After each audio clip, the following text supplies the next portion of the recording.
In this video, we're going to learn about midpoints and how to find the midpoint of a segment on a graph. So the first thing is, what is a midpoint? A midpoint is the point in the middle of a line segment. So it's the point in the middle of a line segment.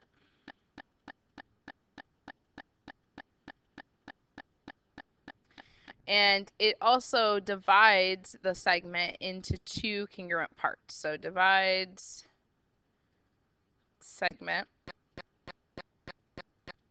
into two congruent segments. So if I draw a picture, if this right here is the midpoint, that means these two segments here are both congruent to each other.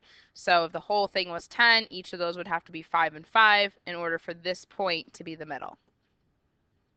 So now the question is, how do we find a midpoint? So if we know the length of a segment, we could just divide it by 2, and that would tell us where the midpoint would go.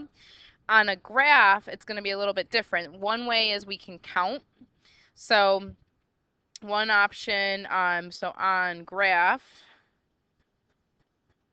would be to count the vertical and horizontal distances. And then we're going to divide those distances by 2. So you're going to count vertical, horizontal distances, and then divide distances by 2.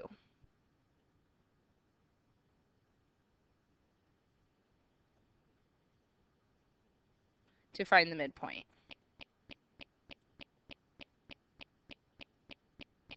The other way is with the formula. So this would be our algebraically.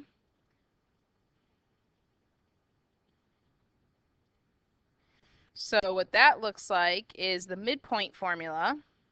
So I'm using this abbreviation for midpoint, is equal to x1 plus x2 over 2, comma, y1 plus y2 over 2.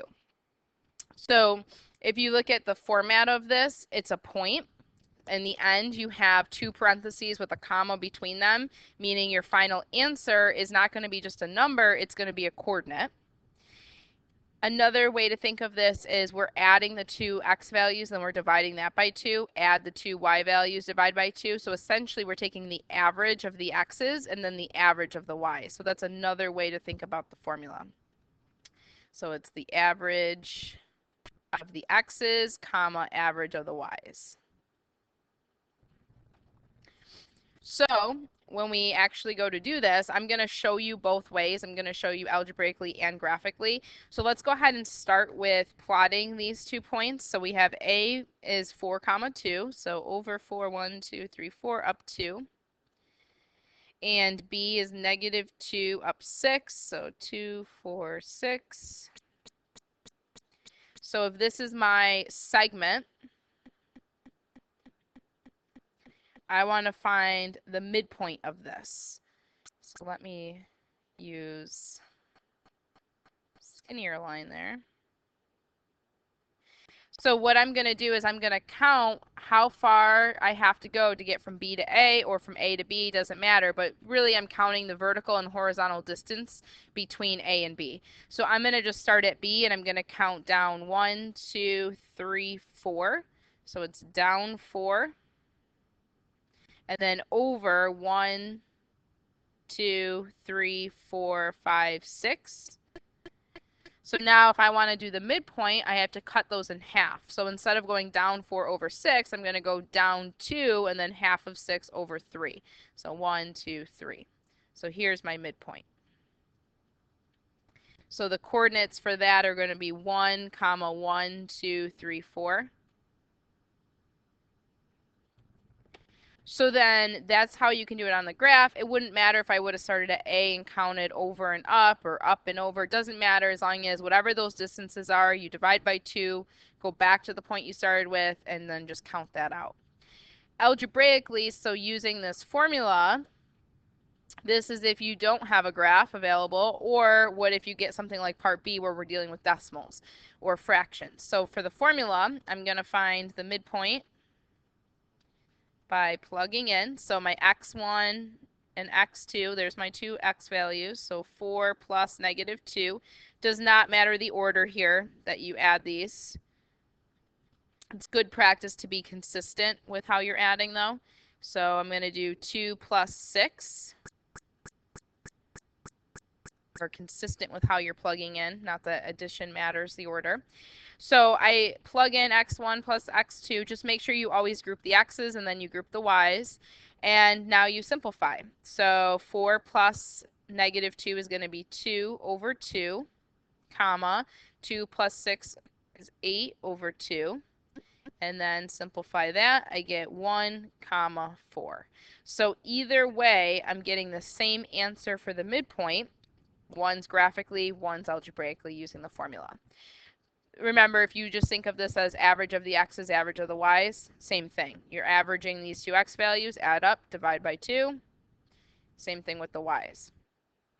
So if you look at part B, you're not going to want to do on the graph because you have decimals. It's not going to be accurate to plot negative 9.2 or negative 4.7 and then try to count it. So what we're going to do instead is we're just going to go right to the formula for this one. So our formula, we have, I'm not going to, normally I want you guys to be writing the formula, the substitution, the solve, but because I already have the formula on the page, I'm just substituting right into it. So as long as you write it once in the problem or on the page and you plug in, that's fine, but you should be writing the formula. So keep in mind that's why I'm not writing it, just because it's already here. And also space on this. So I'm going to add my x's. So I have, 1 plus negative 5 over 2, comma, add the y's, negative 9.2 plus negative 4.7 over 2. So we end up with negative 4 over 2. And then negative 9.2 plus negative 4.7, we get negative 13.9 over 2. So divide this out, so we get negative 2.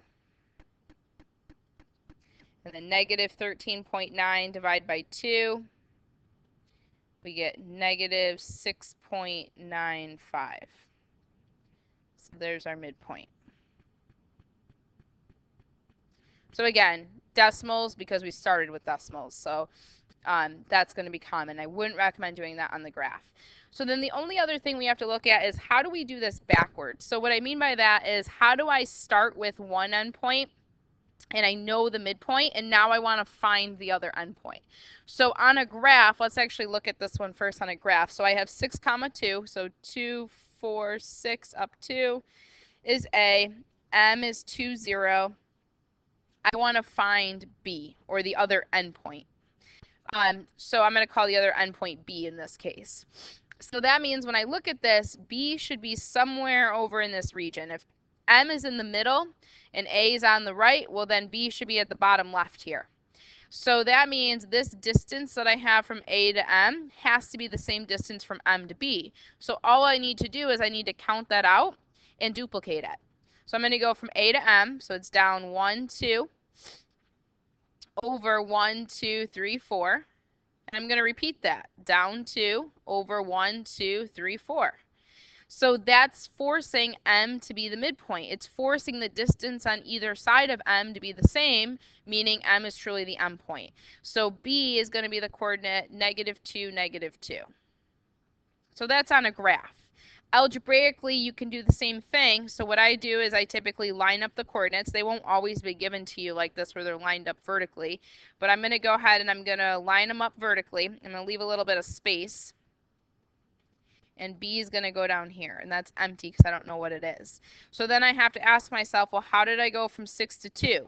Well, I moved on the graph. I moved left 4, or I just subtracted 4. If you look at the numbers. So then repeat that. Subtract 4 again. You have to make that distance the same. So subtract 4 again, you get negative 2. And then we do the same thing with the other side. So how did I go from 2 to 0? Well, I subtracted 2. Repeat that, you get -2. Either way, same answer, different approach. So I'm going to do the second one here just algebraically, just because I've already used the space on the graph. You could do it graphically as well. So I'm going to say, I'm going to find Q is what I'm looking for. So I'm going to say P is one endpoint, M is my midpoint, and I'm trying to find Q. You can pick whatever letters it doesn't specify. So to get from 7 to 2, I had to subtract 5. Repeat that. So we get -3. From 3 to 1, I had to subtract 2. Repeat that. You end up with -1. So there's your answer. So it's just a different approach here. So you're finding the endpoint given the midpoint. So the hardest part of these is going to be just making sure that you read carefully so that you're finding the correct thing. So go ahead and record some key ideas and then do your check your understanding, and we will talk about those in class tomorrow.